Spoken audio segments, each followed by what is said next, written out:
Bienvenidos a la clase en modalidad distancia correspondiente a la segunda parte del módulo 1, Introducción a las redes de computadoras. Bien, si recuerdan, al terminar la primera parte de este módulo estábamos describiendo las características, habiendo presentado qué era la frontera, qué era el núcleo de la red, nos habíamos metido a hablar de la frontera, hablamos de la conectividad a internet, etc. Nos queda retomar las peculiaridades del núcleo de la red. En particular vamos a hablar de dos posibles organizaciones que puede adoptar el núcleo de una red, que es la conmutación de circuitos versus la conmutación de paquetes. Vamos a ver cuál de esas dos alternativas es la que finalmente prevalece. Después brevemente vamos a presentar conceptos muy importantes como la latencia, el ancho de banda. Son términos que a veces los usamos habitualmente y quizás nunca nos paramos a preguntarnos o a caracterizar precisamente qué significa, de qué se trata el ancho de banda, de qué se trata la latencia. Y para terminar, este módulo va a ser un poquito más corto porque no quería trazar la división entre las partes del módulo a la mitad del desarrollo de un tema. Entonces me va a quedar un poquito más corto esta segunda parte y quizás un poquito más larga la tercera. Vamos a repasar brevemente cómo se estructura internamente Internet, siempre desde un nivel de abstracción elevado como el que estamos llevando adelante en este módulo introductorio. Obviamente, luego vamos a volver a retomar todos estos temas en mayor profundidad a medida que avancemos en la materia. Bien, arrancamos entonces viendo cómo se estructura el núcleo de la red. Habíamos dicho que el núcleo de la red, que lo tenemos ahí destacado en rojo, estaba formado por un reticulado de routers.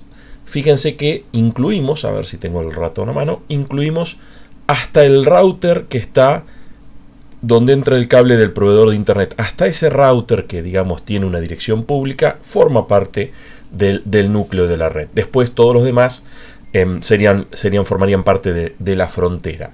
Ok, después hay un detalle de si estás utilizando una dirección pública puertas adentro o no, algo que con las facilidades y con los problemas que tenemos con la asignación de direcciones de IPv4, se tiende a no hacerlo, se tiende a utilizar unas direcciones privadas, pero bueno, son todas problemáticas que vamos a profundizar justamente cuando estemos hablando de las direcciones IP, un poquito más adelante en la materia. A esta altura de partido, la pregunta del millón es cómo hace el núcleo para hacer llegar las cosas a destino. ¿Se acuerdan el ejemplo de la red de logística? Cuando uno dice, bueno, voy al correo, mando la carta, y cómo llega la carta a destino es un misterio. Bueno, un misterio si no está tu hermano, tu tío, tu viejo trabajando en el correo o en alguna empresa de logística, obviamente. Acá es algo parecido. Uno, desde la aplicación, manda información, mandas una consulta y querés que llegue, no sé, al servidor de Google, al servidor de Facebook, al de TikTok, lo que sea. ¿Y cómo hace para saber dónde está ese servidor y para encontrar el camino al destino? Bueno, es la pregunta del millón. A lo largo del tiempo se ensayaron distintas soluciones. Una de ellas es la conmutación de circuitos. Conmutar significa, por así decir, cambiar, cambiar de posición podría ser. Cambiar de posición circuitos, y vamos a ver ventajas y desventajas de esa idea. Se les ocurrió primero ensayar la conmutación de circuitos porque era una idea un problema que ya había sido resuelto en la antigua red telefónica. Entonces dijeron, bueno, hacer que dos personas hablen no debe ser tan distinto de hacer que dos computadoras hablen. Vamos a retomar esa pregunta, a ver si es verdad o no, que es o no parecido o distinto. Y la alternativa, bueno, superadora, tal vez acá ya les estoy contando el final, alternativa superadora que surge justamente porque por ahí no eran tan parecidas como que computadoras hablen entre sí, no era tan parecido a que personas hablen entre sí. Vamos a abordar ese punto en detalle. Aparece la conmutación de paquetes, el cambio de paquetes, el switching de paquetes, como dicen en inglés, y esa alternativa aparentemente tiene ciertas ventajas que vamos a ver a continuación, y bueno, les puedo contar el final de la historia, que es la que se termina utilizando en el núcleo de la red de Internet. Bien, empecemos por el principio. ¿Qué era esto de la conmutación de circuitos? Bueno, el ejemplo clásico es el viejo sistema telefónico. Digo viejo sistema telefónico porque, para nuestra sorpresa o no, el sistema telefónico actual está corriendo arriba de internet directamente. Ni que hablar si tenés, como comentábamos en la primera parte de este módulo, Triple Play, que en definitiva lo único que tenés es conexión a internet y luego todos los otros servicios, televisión por cable, teléfono fijo y obviamente acceso a internet, van canalizados, conducidos por ese enlace a internet. En el viejo sistema telefónico, antes de que hubiera Triple Play, antes de que hubiera internet si quieren, tengan presente que teléfonos hay hace más de 100 años, ¿cómo funcionaban los teléfonos en esa época? Bueno, hay una serie ahí en Netflix, creo que algo así, Las chicas del cable, qué sé yo, que lo que tiene interesante es que muestra cómo funcionaba una central telefónica antiguamente. Y lo que vos tenías era una casita, un cuarto, en donde, de nuevo, voy a hacer una abstracción, ¿no? Pensemos en una ciudad pequeñita. Era una casita, un cuarto donde funcionaba la empresa telefónica, a la cual llegaban un alambre, un cable de cada persona que tenía contratado el servicio. Como se imaginarán, era un lugar pequeño donde había cientos de cables, cuando no miles de cables. ¿Y cómo funcionaba hacer una llamada telefónica? Lo que se hacía es tomar el cable de una persona, tomar el cable de la otra persona y, por así decir, los atabas entre sí. Bueno, como era incordioso andar como atando cables y desatando cables, se inventó, y les contaba en esa serie, lo muestran, hay como un circuito en donde vos con un tercer cablecito unís los otros dos cables y tienen como unas clavijas que hacen que eso de unir y desunir los circuitos sea más sencillo. Pero es válido esa idea mental, esa imagen mental, porque lo que se está haciendo al utilizar conmutación de circuitos es crear un circuito físico, un cable entre los extremos. Entonces, si yo quisiera hacer comunicar a dos computadoras utilizando conmutación de circuitos, bueno, tal vez acá estoy abusando del simbolito del router, sería una especie de router, pero estos enlaces serían con conmutación de circuitos, ¿sí? Sería un router raro. Es como serían los routers si no se hubiera inventado la conmutación de datagramas. ¿Y qué pasa allí? Bueno, la conexión entre dos computadoras se haría utilizando ese cable que une a los routers del núcleo de la red. En este caso es una internet muy pequeñita. Estos 4 routers formarían el núcleo. Y noten cómo este enlace que une estos dos routers, hay como una partecita que la estamos ocupando para comunicar esta PC de arriba con la PC de abajo, y acá también. Entonces empezamos a ver las principales características de esta modalidad. Los recursos deben ser reservados punta a punta.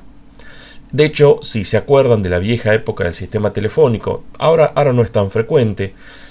Antes, la señal de ocupado, cuando uno marcaba un teléfono, si te sonaba el ocupado cuando terminabas de marcar el teléfono, es el ocupado de hoy en día, ¿no? Es que la otra persona está hablando por teléfono y no te puede atender. Pero a veces, sobre todo si hacías una llamada de larga distancia, te daba ocupado a la mitad. Vos empezabas iba a decir escribir, no pensando en un celu. No, en esa época se usaba lo de discar, ¿se acuerdan? Lo de que con el dedito y había como un dial. Bueno, si nunca lo vieron, googleen. Teléfonos viejos, teléfonos antiguos, y ahí lo van a ver. Vos empezabas a poner el número dígito por dígito, ibas marcando el número, y a veces por la mitad te daba ocupado. Vos decís, ¿cómo? Si no saben ni a quién estoy llamando, ¿cómo me da ocupado? ¿A qué no saben? Lo que pasaba en ese caso, si pensamos que esto es Bahía Blanca, esto es Buenos Aires, obviamente esta es la conexión de Bahía Blanca a Buenos Aires, claro, por ahí había sí muchas llamadas en simultáneo de Bahía Blanca a Bahía Blanca, pero cuando llamabas a otra ciudad, había que ir por un cable. Tengan presente que estos son cables. Un cable que tiene, no sé, 700 kilómetros, ¿no? Hasta llegar a Buenos Aires. Y claro, ¿cuántos cables de 700 kilómetros van a poner? Y no ponen 1000, ni siquiera ponen 100. No sé si no había un número increíblemente bajo, algo así como 40. ¿Y qué pasa? De día, los bancos, por ejemplo, ocupaban esas comunicaciones para intercambiar información con la Casa Central de Buenos Aires. Y quedaban muy pocas líneas para las llamadas de las personas. Era increíble que una ciudad de, no sé, 300.000, 400.000 habitantes había para hacer solo 40 llamadas a la vez. No sé si ahí están empezando a ver una limitación muy fuerte de la conmutación de circuitos. Bueno, ese uso exclusivo de los recursos hace que, al ser exclusivo, no se comparta. Y si vemos el vaso medio lleno, la conmutación de circuitos al crear un cable te termina dando un desempeño garantizado, porque lo que sea la velocidad de ese cable a una determinada velocidad, toda esa velocidad está a tu disposición. Si no terminan de ver por qué eso es una ventaja, bueno, ahora lo vamos a contrastar con la conmutación de paquetes y conmutación de datagramas, y ahí por ahí sí se va a entender que ahí no vamos a poder tener desempeño garantizado, y entonces por ahí, si vemos los dos a la vez, se entiende por qué esto es una ventaja. Bueno, otro aspecto a tener en cuenta, como es una llamada telefónica, si se quiere, ¿se acuerdan que usábamos las llamadas telefónicas como ejemplo paradigmático de la comunicación orientada a conexión? Bueno, la llamada telefónica, como ustedes saben, antes de empezar a transmitir la información, requiere que del otro lado te atiendan. Y también requiere como de ir marcando los numeritos. Y en esa fase previa de inicialización, que incluye vos marcando los números y el destinatario atendiéndote, en esa fase previa es donde se lleva adelante la reserva de los recursos que vas a necesitar. Y atención, los recursos que vas a necesitar no son solo, acá por ejemplo, si yo dibujé como 4 cablecitos, el segundo cablecito acá y el primer cablecito acá, no solo es eso, sino también recursos de el hardware, digamos el router, que hace la conmutación de los circuitos. Todos esos recursos tienen que estar reservados previamente. Bueno, se reservan en la fase esa de inicialización.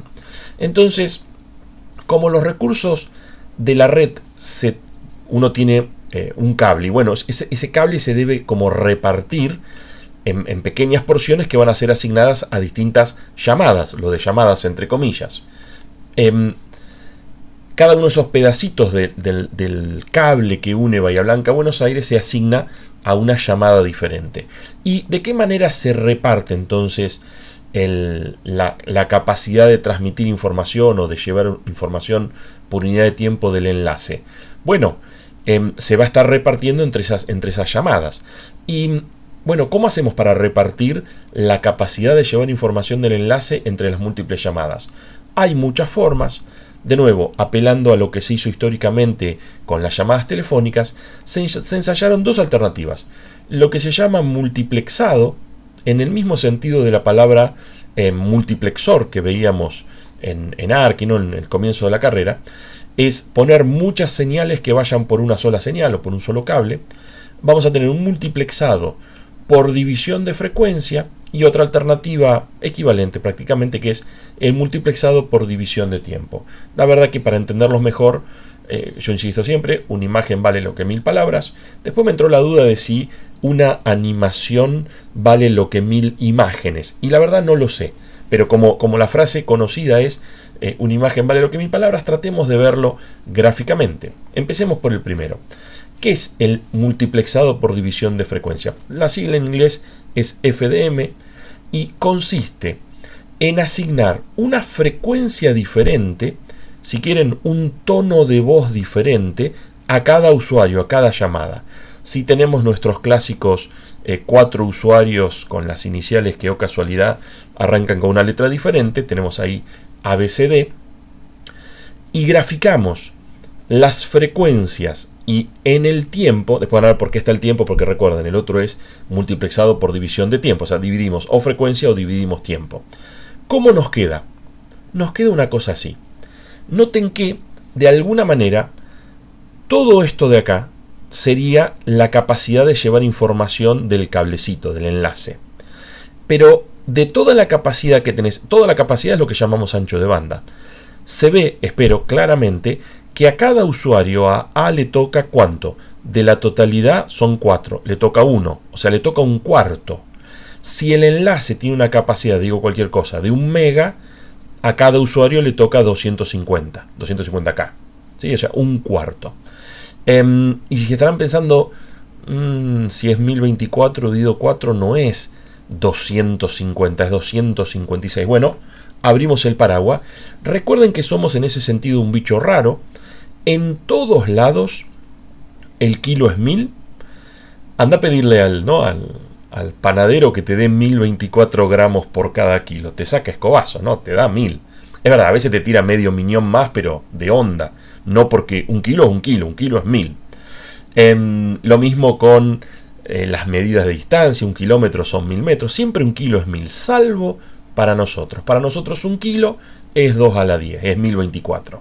Entonces, atención, cuando hablamos de cuestiones electrónicas, como lo es la conmutación de circuitos, porque bueno, la red telefónica no la hizo la gente de computación, la hizo la gente de electrónica, ellos son ingenieros convencionales, entonces para ellos 1 megabit son 1.000.000 de bits, así de simple. Y por eso les decía que si era 1 mega el ancho de banda, 1/4 era justamente 250. Esto a veces nos va a traer dolor de cabeza, y ahora cuando empecemos a poner la unidad del ancho de banda, les voy a hacer allí la distinción de si estamos usando una o la otra, porque bueno, parece poca la diferencia, es no 2,4% de diferencia, pero bueno, a la larga cuando hablas de megas, gigas, teras, la diferencia es importante. Normalmente cuando hablamos de ancho de banda, de conectividad a un proveedor de internet, va a ser utilizando el kilo de 1000, no el kilo de 1024. Parece una tontería esto que digo, pero no, a veces, ¿cuántas veces han habido accidentes aéreos? Murió gente porque un avión, no sé, francés, donde obviamente usan el sistema métrico decimal, cargó nafta en, no sé, en Inglaterra, ¿no? Donde usan el sistema imperial. Y por un error, uno le dijo, poneme 10 kilos de nafta, y el otro le puso 10 libras, y bueno, se quedó sin nafta a la mitad del Atlántico, a la mitad del Pacífico, qué sé yo. A veces, como dice el dicho, ¿no? El demonio está en los detalles. Entonces, en este caso, vamos a hacer las cuentas rápidas. Si fuera 1 megabit, era 250K para cada uno. Recuerden ese número, ¿no? Como que a cada usuario le tocaba 1/4 de lo que se podía transmitir por ese enlace. La otra alternativa es un poquitito más involucrada, es el multiplexado por división de tiempo. Fíjense la sigla en inglés, cambiamos la F por una T, es TDM. Vieron que las siglas en inglés es como en castellano a la inversa, ¿no? Es multiplexado por división de tiempo, y en inglés es Time Division Multiplexing, ¿no? Es como lo mismo para atrás.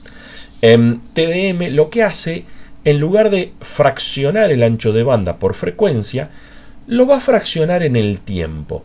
Y de alguna manera lo que se hace es esto. Fíjense qué cosa rara. Como que en el primer instante de tiempo al usuario Alan se le da todo el ancho de banda. En el ejemplo de hoy, el megabit entero. Pero luego, en el segundo instante de tiempo, ¿cuánto se le da a Alan? 0, porque se le da todo a Beatriz. En el tercero, ¿cuánto se le da a Alan? 0, se le da todo a Cecilia. ¿Me siguen? Y noten cuándo vuelve a tener ancho de banda, en la unidad de tiempo 5, que le vuelven a dar todo a él. Entonces, por ahí no es claro, no es tan claro como antes, de que es 1/4, pero si lo piensan, si cada 4 slots, cada 4 instantes de tiempo, uno le toca a Alan, es como que vos tenés 1 mega y después 0, 0, 0, 1 mega, 0, 0, 0, y en promedio, ¿qué tenés? 1 mega dividido 4, ¿no? Entonces a lo largo del tiempo te termina tocando de nuevo 250K. Es y perfectamente válido hacer TDM o hacer FDM, no hay ningún problema, pero seamos conscientes de que no te están dando la totalidad. ¿Por qué no te dan la totalidad? Bueno, justamente como el uso de los recursos es exclusivo, si le dieran la totalidad del ancho de banda al primer usuario, los otros 3 usuarios directamente se quedan sin conectividad. Los que les contaba hoy de que uno empezaba a marcar y te daba ocupado, porque te dejaban sin conectividad a ese nivel. A ver si se entiende todo este asunto. Supongamos un ejemplo práctico. Esto es lo que les contaba al presentarles el Kurose Rose. Este ejemplo lo saqué del libro. Los autores les gusta enseguida justificar lo que dicen con números. A veces te metes a hacer cuentas rápidas o fáciles, a veces te metes en un terrible berenjenal. Acá, un poco para hacer los números más redondos, fíjense que usamos un documento medido en bits. Nadie mide los documentos en bits, pero van a ver que es para que nos salgan más fáciles las cuentas. ¿Y qué tenemos? Bueno, tenemos enlaces que tienen 1,536 megabits por segundo. Recuerden esto, creo haberlo comentado alguna vez, pero bueno, lo volvemos a decir, creo haberlo comentado en Orga, me parece. Si es M, B minúscula, B larga minúscula, PS sería megabits por segundo. Si acá fuera M, B larga mayúscula, PS sería megabytes por segundo, ¿no? La diferencia es 8 veces más, ¿sí? Pequeña cosa. Si se preguntan, cuando te venden internet y te dicen vas a tener 5 megas, 10 megas, 500 megas, ¿de qué megas están hablando? ¿Serán bits o bytes? Obviamente son bits. No, son tipos de mercadotecnia que da mucho más fachero decir que tenés un enlace de 100 megabits que decir que tenés un enlace de 12 megabytes o algo así. O sea, siempre se usan los megabits porque termina como pareciendo más. Igual, a la primera descarga que haces te vas a dar cuenta que no estás bajando a 100 megabytes, estás bajando a 100 megabits. A todo furor en el mejor de los casos. Ok, entonces tenemos enlaces de 1,536 megabits. Los enlaces tienen TDM de 24 slots, el que vimos recién, el que corta como en franjas. O sea, te da todo, tenés 1 mega, pero lo tenés una vez cada 24. Ahí ya puedes ir pensando cómo vamos a hacer la cuentita de realmente cuánto es el ancho de banda que podés aprovechar. Y tenemos un retardo. Sabemos que al usar conmutación de circuitos va a haber un establecimiento de la conexión, lo que sería una llamada telefónica, marcar la llamada telefónica, tiene un retardo de 500 milisegundos. Entonces, la pregunta es, ¿cuánto tiempo va a tomar transmitir el documento a través del núcleo de la red, asumido que, bueno, tenemos un enlace de esa velocidad y que ese núcleo de la red, bueno, conmuta circuitos? Y acá, en una sutil referencia a Orga, la idea es, si estuviéramos en clase freno, y digo, bueno, saquen la calculadora, hagan las cuentas, o saquen el abaco, si es que todavía se acuerdan qué diablos era un abaco, era no ese ejemplo de computadora no electrónica que, bueno, no nos interesaba ver su organización, pero sí era una computadora, a decir verdad, un aparato que te servía para hacer cuentas. La idea sería, si quieren pueden pausar y tratar de pensarlo ustedes, si no ahora lo desarrollamos juntos. Digamos, ahora sería el momento de pausarlo porque a continuación les voy a spoilear el resultado. ¿Cómo sigue esto? ¿Cómo calculamos cuánto tiempo tarda?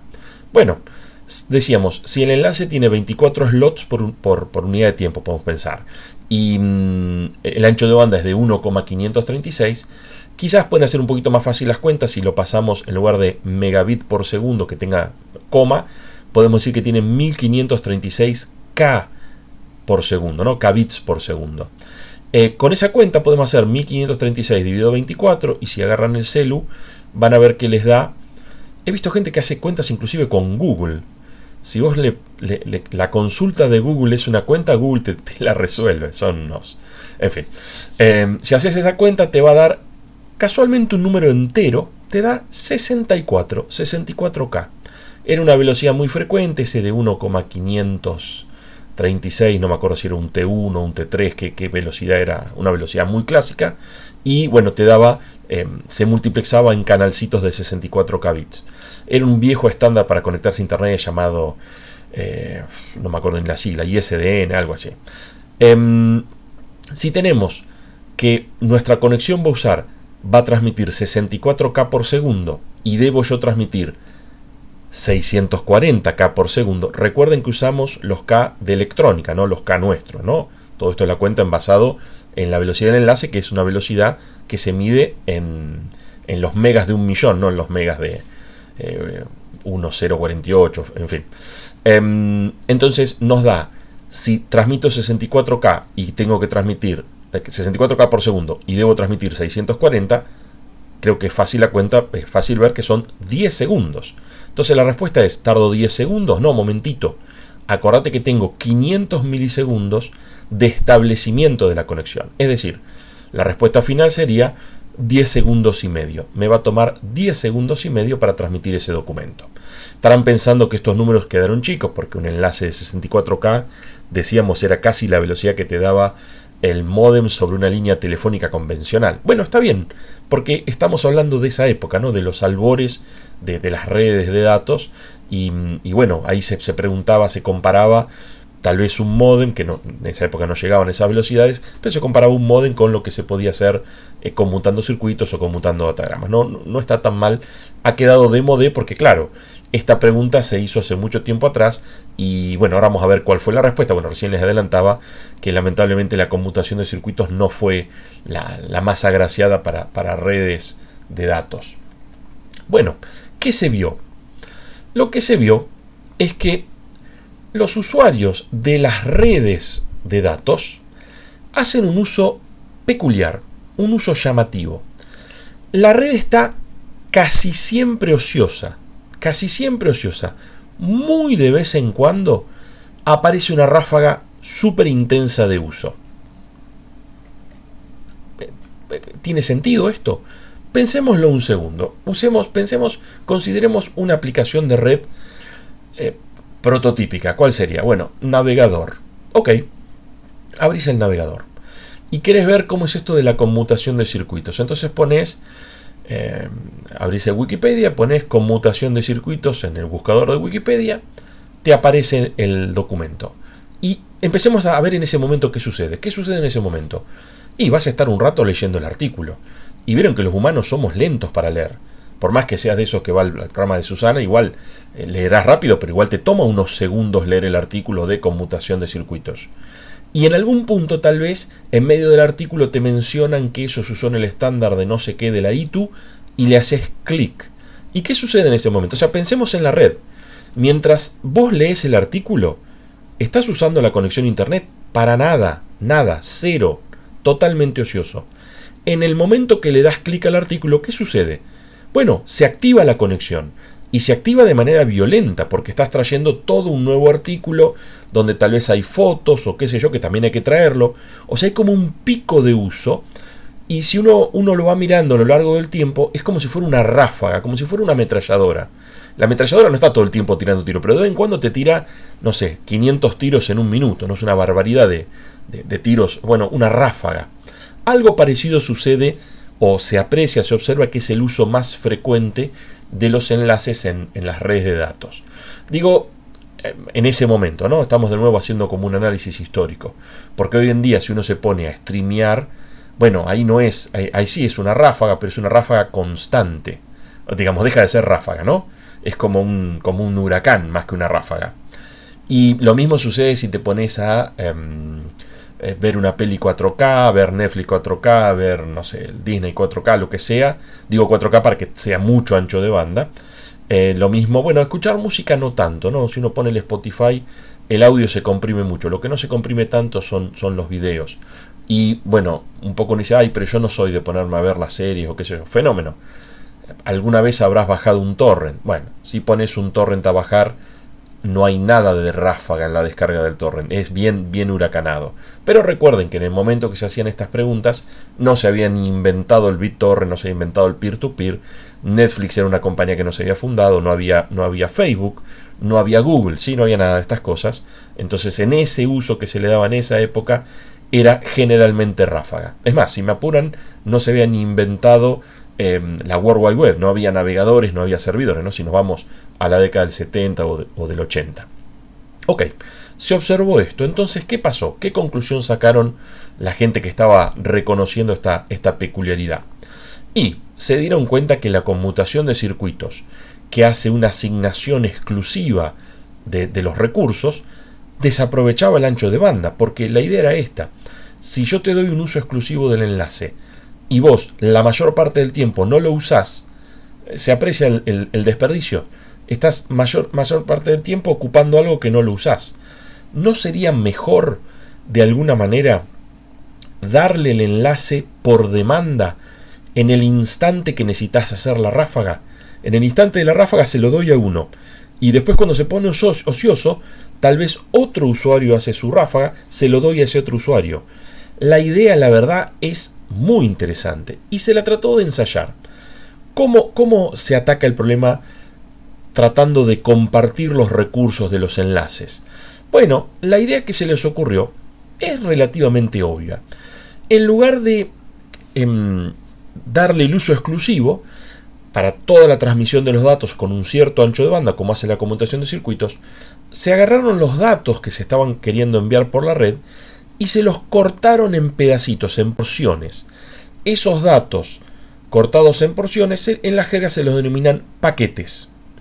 Y lo que se va a conmutar ahora son esos paquetes, esas pequeñas porciones de la comunicación, en lugar de estar conmutando directamente el circuito. La verdad que como idea es bastante revolucionaria. ¿Y cómo sigue la cosa? Bueno, la clave de por qué la conmutación de paquetes es superadora, concretamente en el contexto de redes de datos, ¿no? Donde queremos hacer que computadoras se hablen entre sí. La clave está en que el uso de los enlaces deja de ser exclusivo y los usuarios lo pueden compartir, porque el mismo enlace puede transmitir el paquete de una conexión después el paquete de otra conexión y después un segundo paquete de la primera conexión, como que se entreveran los paquetes de distintos usuarios, logrando una mejor ocupación de ese recurso tan difícil de conseguir.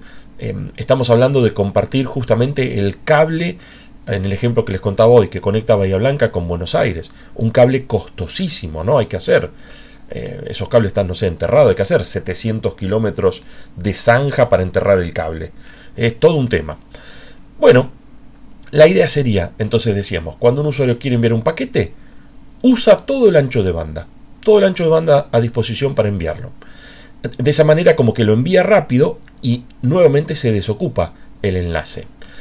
Es decir, los recursos van a estar siendo asignados por demanda, según haga falta.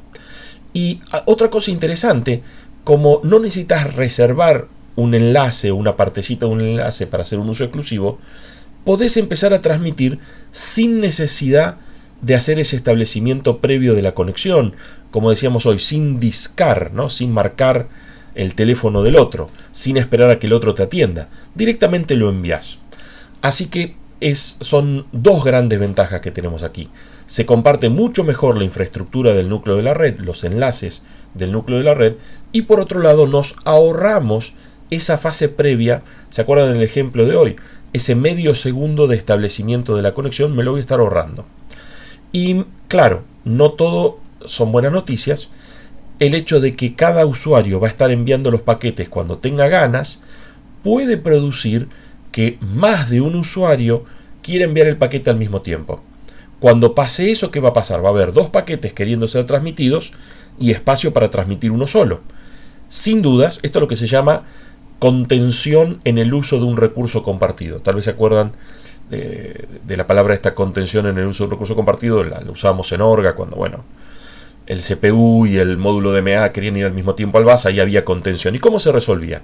¿Cómo se va a resolver acá? De la misma manera que se resolvía allá, si es que se acuerdan cómo se resolvía allá, que la clave era que uno espera y el otro pasa. Acá vamos a hacer exactamente lo mismo.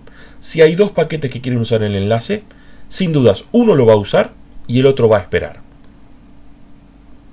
En el caso de la entrada-salida con DMA, teníamos la discusión de si convenía que espere el CPU, que espere el módulo.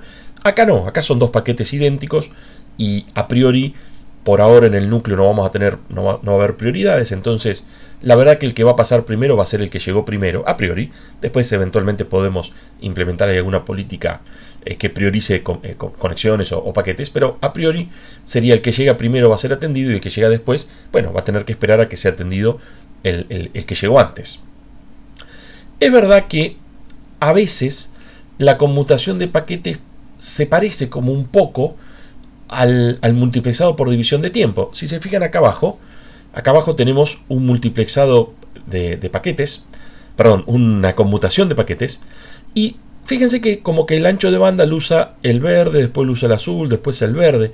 Parecería un TDM, ¿no? Se parece un poco al TDM. La clave está, para distinguirlos y darnos cuenta que nada que ver una cosa con la otra, lo que dice es que hay una diferencia fundamental.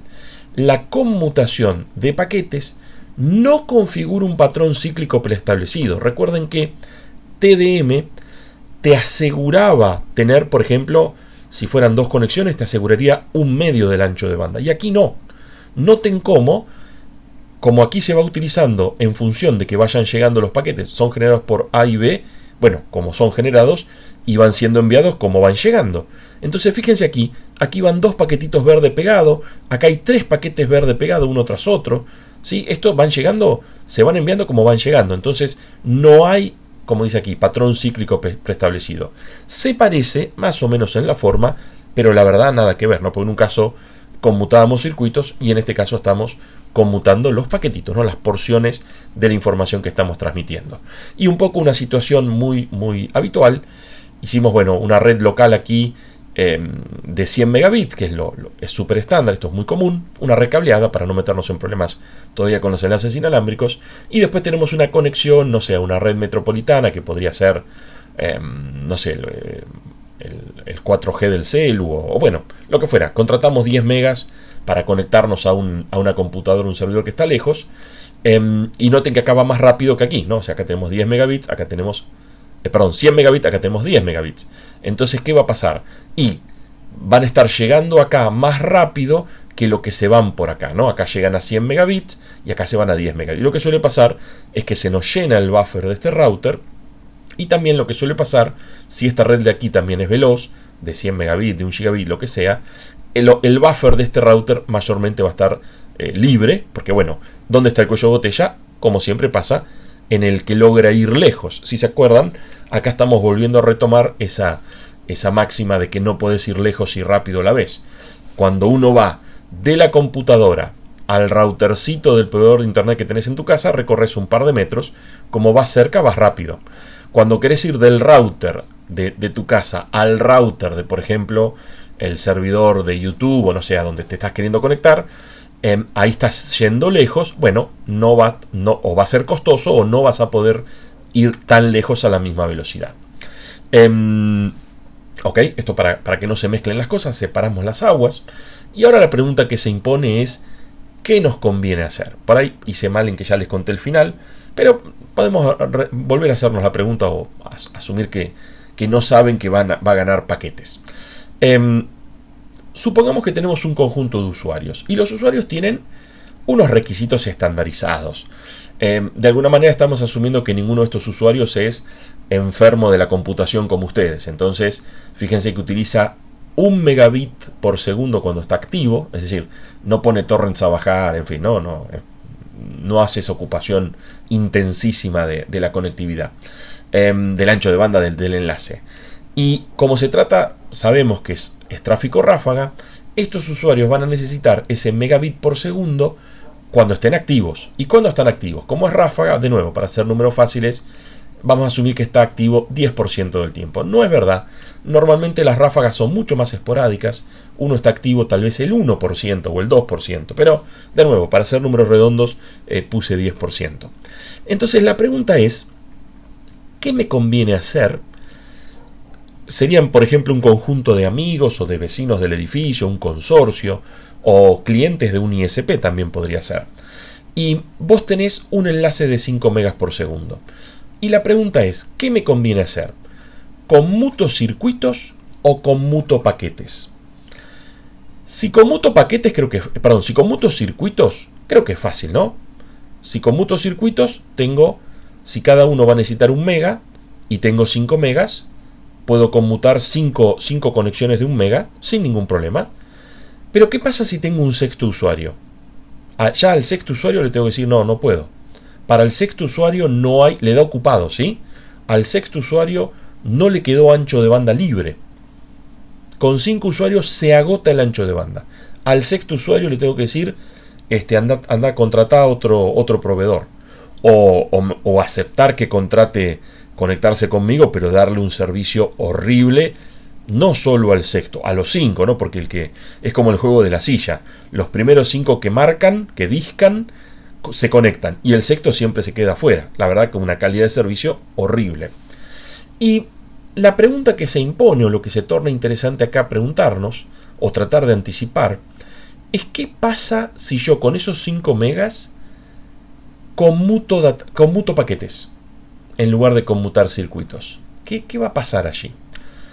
Tal vez no es tan fácil verlo, ¿no? Porque decíamos, si alguien tiene un paquete, usa la totalidad del ancho de banda, entonces cuando alguno quiera el megabit, voy a tener los 5 megabits para darle. Pero ¿qué pasa si hay 2? Bueno, claro, si hay 2 se empieza a complicar, porque como están activos solo el 10% del tiempo, la pregunta que hay que hacerse es, ¿cuál es la probabilidad de que los 2 estén activos a la vez? ¿Sí? Porque si uno está 10% ahora y el resto del tiempo está ocioso y después el otro está 10% después, no hay conflicto. Alcanzan a ver cómo tal vez acá teniendo 5 usuarios no saturamos la red. O hay probabilidad de que tal vez no saturemos la red. Si tenemos suerte, cada uno de esos 5 usuarios va a usar los 5 megas en un momento diferente y va a seguir quedando los 5 megas mucho tiempo ocioso. Y entonces quizás podamos venderle a 10 usuarios. Y ahí tal vez con suerte de nuevo, que haya 2 usuarios ahora, 2 usuarios después, no que las ráfagas tengan justo selectiva a la vez. Bueno, la verdad creo que lo dejamos, es un ejercicio del práctico. Es un ejercicio del práctico que siempre me odian asistentes y ayudantes, porque los hago desempolvar matemática, ¿no? Esto es lo que se llama, si no me equivoco, un experimento binomial. Y la verdad que la matemática detrás para hallar el número es involucrada. En mi caso yo se lo resolví con 20 usuarios. Lo miramos en el Wolfram Alpha, que es el que te hace las cuentas rápido para este tipo de cosas. Y con 20 usuarios, fíjense que no con 5, no con 10, con 20, ¿no? 4 veces más. Miren este número, es impresionante. El 99,12% del tiempo vamos a tener 6 o menos usuarios activos. ¿Por qué puse 6 y no 5? ¿No? Si fuera 5 era todavía mayor el porcentaje. Pero 6 también es aceptable. Porque con 6 usuarios queriendo usar un mega y vos tenés 5, es como que cada usuario va a tener 0,8, por ahí 0,9. No te das cuenta si tenés un mega o tenés 0,9. Casi que es lo mismo. Entonces, esta es la magia que hace, o magia negra, que hacen los proveedores de internet. Contratan un ancho de banda tal vez acotado y lo venden un montón de veces. Y lo increíble de todo esto es que, antes del advenimiento del streaming, se salían con la suya, porque los usuarios estaban todos contentos pensando que era un servicio buenísimo y muy barato, y en realidad veías que, 100 megas se lo vendían a 1500 personas. Y si no me dan las cuentas, ¿cómo 1500 personas con 100 megas? Y sí, y por ahí esas 1000 personas le vendían una conexión de, 512K o inclusive un poquito más. Y no se daban las colisiones, no se daba lo que decíamos recién, la contención en el acceso al recurso compartido. Entonces, hasta ahí llegan bien. Y tal vez si tienen presente el hecho de que cuando uno contrata internet hay una palabrita funesta. Si vos contratás internet en cualquier proveedor, no sea para celular, sea para tu casa, lo que fuera, cuando vos decís quiero contratar 1 mega o quiero contratar 100 megas, no importa el número, ¿qué te contesta el vendedor? El vendedor, cuando vieron que si uno contrata por teléfono te lo tiene que leer, vos tenés que decir que sí, algo así, es como todo un protocolo, justamente. Y te dicen la palabra funesta, hasta. Vos decís, quiero comprar 5 megas. Y el vendedor te dice, le ofrecemos un plan de hasta 5 megas. Le agregan la palabra hasta. Y vos decís, ¿por qué está esa palabra allí? Esa palabra está allí, espero no desilusionar a nadie, quizás todos ya se dieron cuenta de esto. Porque cuando algún día internet no funcione, o ande lento, no están incumpliendo el contrato. Porque si vos contrataste 5 megas y te anda lento y te anda a 4, 4 es hasta 5 megas. ¿Se acuerdan? No sé si por ahí se acuerdan de cuando hacían el curso de nivelación, el análisis y comprensión de problemas, que usábamos el al menos, a lo sumo. Tenemos que agregar el hasta, ¿no? Porque es al menos para la gente de computación, es realmente muy funesto. Y no los quiero decepcionar, o desilusionar, pero 0 satisface hasta 5 megas. Si tenés 0 megas, si se te cortó la conectividad, y técnicamente tenés hasta 5 megas, así que no te podés quejar. A llorar a la lloradería, ¿no? Como dicen en redes sociales. Así que dicho esto, cuando contratás hasta 5 megas, sería imposible que ellos te puedan garantizar un ancho de banda mínimo, porque el núcleo de internet, producto de que conmuta paquetes, no te puede asegurar el ancho de banda, porque hay probabilidad de congestiones. Entonces, dicho esto, no es que son los estafadores. Cuando te dicen hasta 5 megas, normalmente tenés los 5 megas. Es más, si me apurás, a veces tenés un poquito más de los 5 megas. Porque, de nuevo, un enlace ocioso no le sirve de nada a la compañía. Te lo puede ocupar, no hay ningún problema allí. Y es verdad que a veces, si te querés poner tipo 7, 8 de la noche a hacer streaming o a descargar un torrent, vas a ver que esos 5 megas por ahí no están. Porque en ese momento están todos queriendo descargar, y en ese momento, o usar internet, o usar Netflix, en ese momento es cuando más se producen las colisiones. Vamos a volver sobre este tema mucho más en profundidad, de cómo las colisiones terminan determinando el ancho de banda efectivo de nuestras conexiones. Es como que el ancho de banda contratado pasa a segundo plano por la palabrita hasta, y termina siendo más importante el que efectivizamos en ese momento, producto de justamente las congestiones. Entonces, La verdad que con este ejemplo de recién, en uno con el sexto usuario ya nos denunciaban no sé, la ley anti competencia desleal, no sé cómo se llama. Hay uno acá en Bahía Blanca, ya me olvidé el nombre, que es cuando te venden algo de manera engañosa, vas y lo denuncias ahí, bueno, y vas a un acuerdo, qué sé yo.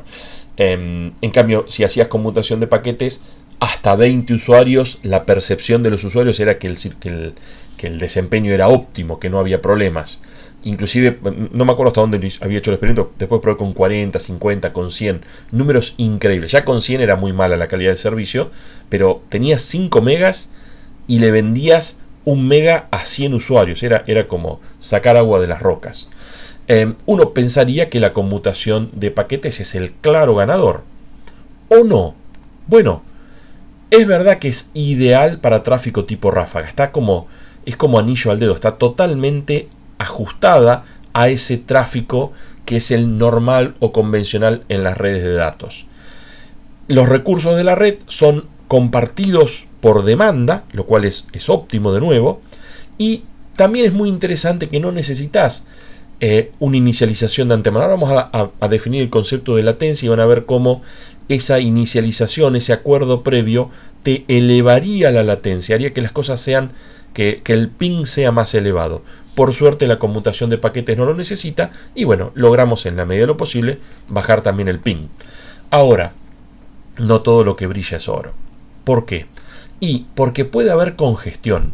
O sea, nos pueden abrochar con el llamás para quejarte diciendo que se te cortó internet y el tipo del otro lado te dice, pero no incumplimos el contrato.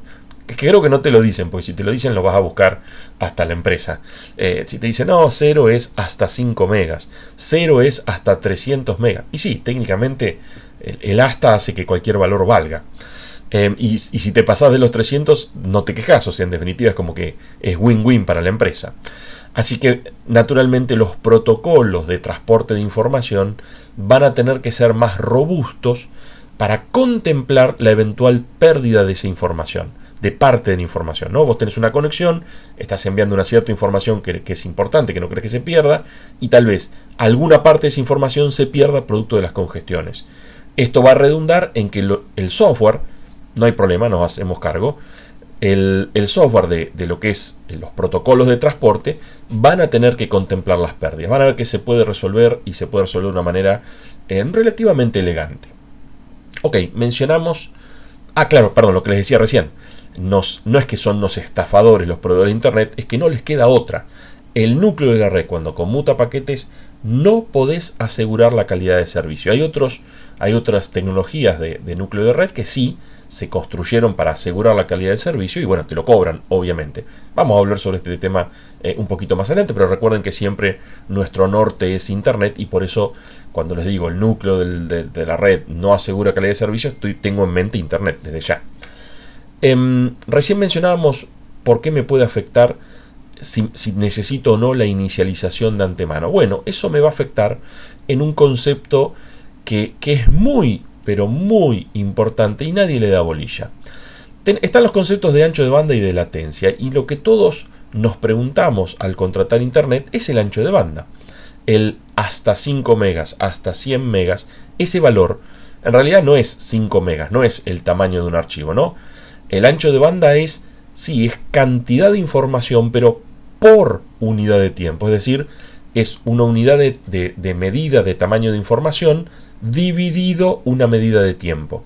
Normalmente cuando uno dice 5 megas, lo que realmente está diciendo es 5 megabits por segundo. Recuerden que al tratarse de el ancho de banda es una cuestión de los amigos electrónicos, ellos van a medir primero en megas, que son 1000 por 1000, o sea, son megas de los de verdad, no de los megas de computación. Somos los únicos que tenemos esos megas raros.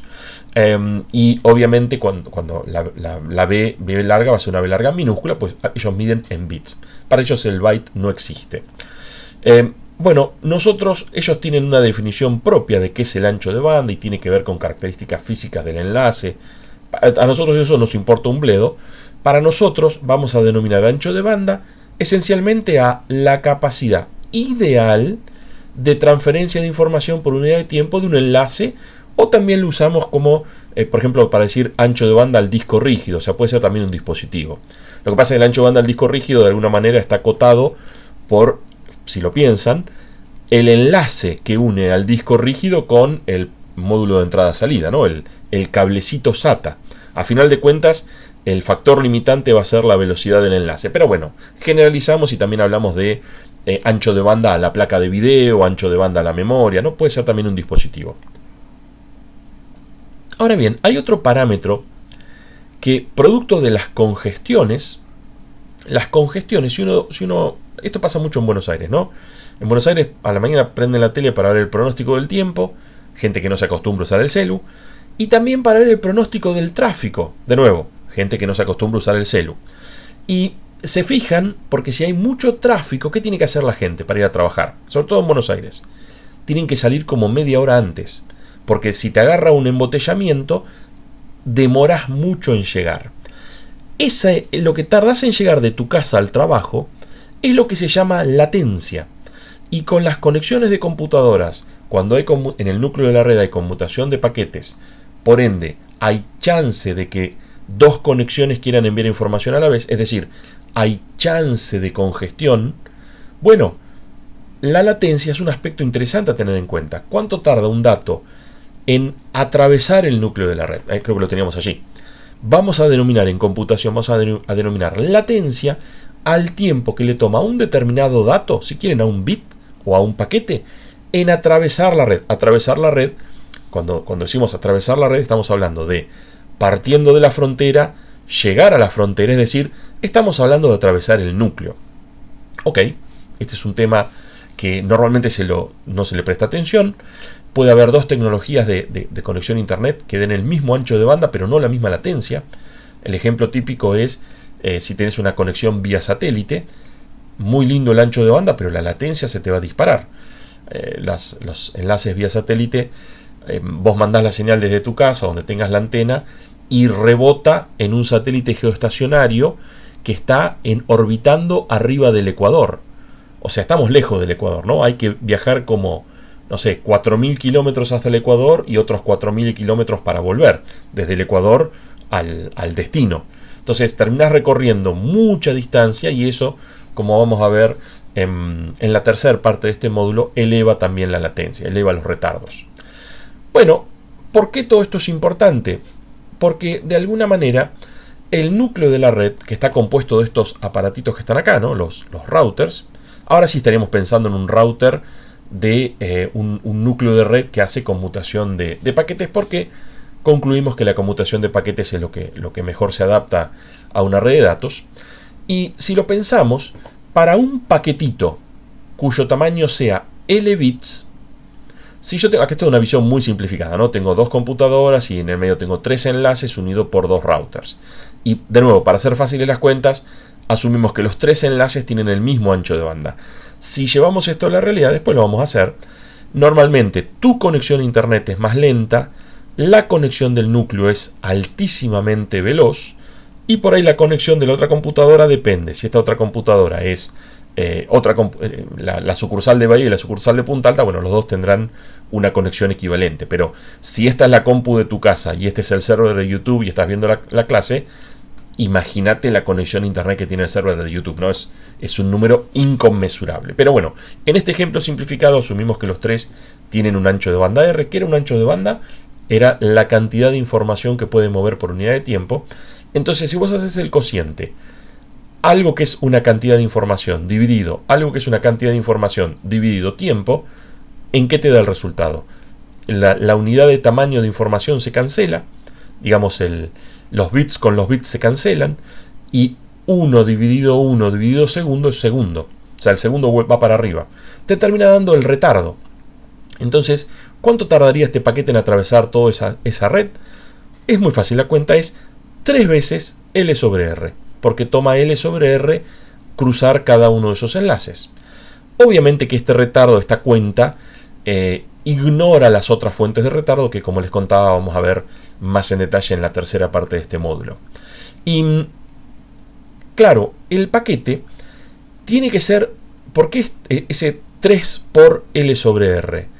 ¿esos L sobre R no se pueden hacer en paralelo? Y la respuesta es normalmente no. ¿Por qué razón? Bueno, porque este paquete va a tener posiblemente alguna forma de control de errores, si quieren un CRC. Y para controlar el CRC, ¿yo qué necesito? Bueno, que llegue el paquete entero al router para recién en ese momento controlar el CRC. Ustedes saben que el CRC no lo puedo hacer por la mitad, se controla al final. O sea, hago todo y veo si el resto es serio y recién ahí digo, ¿llegó bien? ¿No llegó bien? Digo CRC por poner un ejemplo de bidecódigo. Y solo cuando esos bidecódigos están validados, va a comenzar el segundo L dividido R. Por eso decimos que es L dividido R más L dividido R más L dividido R, la formulita de acá, 3L dividido R. Y esta operatoria, claro, el paquete que va llegando, en algún lado hay que guardarlo. Y una vez que terminó de llegar, se terminó de guardar, recién ahí le haces forward. Por eso esta operatoria se le llama operatoria store and forward. Que lo que va a hacer, bueno, es ir incrementando los retardos. Si quieren, con este ejemplo que todos los anchos de banda de los enlaces serán en R, va a ser proporcional a la cantidad de enlaces que atravesás. Pero, ¿qué estoy diciendo con esto? Bueno, que posiblemente sea más, tarde más el retardo en llegar a la otra punta del planeta que ir de acá a la esquina. Posiblemente. Y digo, no soy categórico porque quizás pusiste un enlace satelital para ir de acá a la esquina y recuerden, ¿qué significa? Que me voy a ir hasta el Ecuador y volver. O sea, por ahí el enlace termina siendo mucho más largo.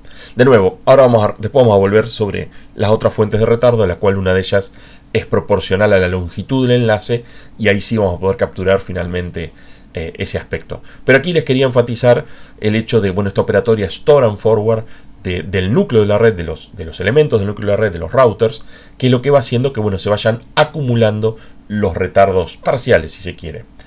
Y una pregunta interesante, lo que les contaba recién, esta operatoria se llama store and forward. Una pregunta interesante es, bien, producto de que conmutamos paquetes, se pueden producir congestiones y decíamos que eventualmente los protocolos van a tener que contemplar pérdidas. Y uno dice, para un cachito, pero ¿por qué la congestión me puede generar una pérdida? Es una pregunta más que válida. Y como vimos recién, yo necesito como almacenar el paquete mientras está siendo recibido para después validarlo. Es decir, el buffer del router se va ocupando, cada vez se va ocupando más. ¿Y cuándo se desocupa? Bueno, se desocupa cuando te va sacando los paquetes de encima. Entonces, puede pasar, sobre todo si se produce una congestión, que lleguen a un dado router más paquetes que los que ese router se puede sacar de encima. Es decir, que ese router se le sature el buffer. Y cuando se le sature el buffer, ¿qué va a pasar con los paquetes? Bueno, no van a ser recibidos, van a ser descartados. Porque es como si llegas a un estacionamiento y está ocupado. Y digamos, no es que te eliminan, pero no puedes entrar al estacionamiento, te vas. No sé, volvés a tu casa, no sé qué haces, vas a un estacionamiento más lejos. Pero en este ejemplo aquí, una vez que se llenó lo que sería el estacionamiento, el buffer, ya otro más no puede entrar. ¿Hasta que pase qué cosa? Bueno, hasta que uno se vaya. Entonces, acá creo que lo tenemos destacado.